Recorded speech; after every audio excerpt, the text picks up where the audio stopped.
نہایت اہم خبر شامل کرتے ہیں اگی سے ایوان تجارت اگی کی مجلس شورا کا آج اجلاس مولہا 5 مارچ بمقام قاری عبدالرشید خانقاہ میں ہوا۔ اجلاس کی صدارت چیئرمین شورا قاری عبدالرشید نے کی۔ اجلاس کے دوران سیکریٹری کے فرائض نائب صدر عادل خان نے سر انجام دیے۔ اجلاس کا آغاز تلاوت کلام پاک سے ہوا۔ تلاوت کلام پاک کی سعادت حاجی افتخار نے حاصل کی۔ اس کے بعد اجلاس کا ایجنڈا پیش کیا گیا۔ ایجنڈا سیکٹر کا نظام، کابینہ کی تشکیل۔ اس کے بعد سب سے پہلے بٹل روڈ سیکٹر کی صدارت کے لیے نوید بنیری کا نام تجویز کیا گیا، جس پر وہاں موجود بٹل روڈ کے تمام دکانداروں نے حمایت کی۔ اس کے بعد توحید روڈ سیکٹر کے لیے صدارت کے لیے نیا حاجز کا نام تجویز کیا گیا، جس پر وہاں موجود توحید روڈ کے دکانداروں نے حمایت کی۔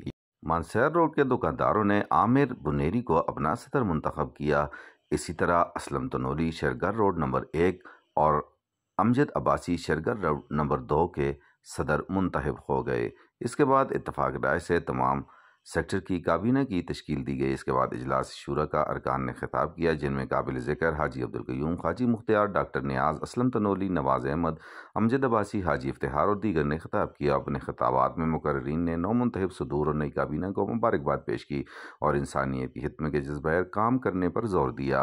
اور آخر میں صدر ایوان تجارت اگی عطا اللہ خان تلوڑی نے خطاب کیا اور کہا، ہم سب مل کر تاجروں کی خدمت کریں گے۔ اور پھر اجلاس کے آخر میں قاری عبدالرشید نے ملک کی سلامتی اور ایوان تجارت اگی کی ترقی کے لیے اجتماعی دعا کروائی۔ ڈاکٹر عتیق چاند، آس نیوز، اگی۔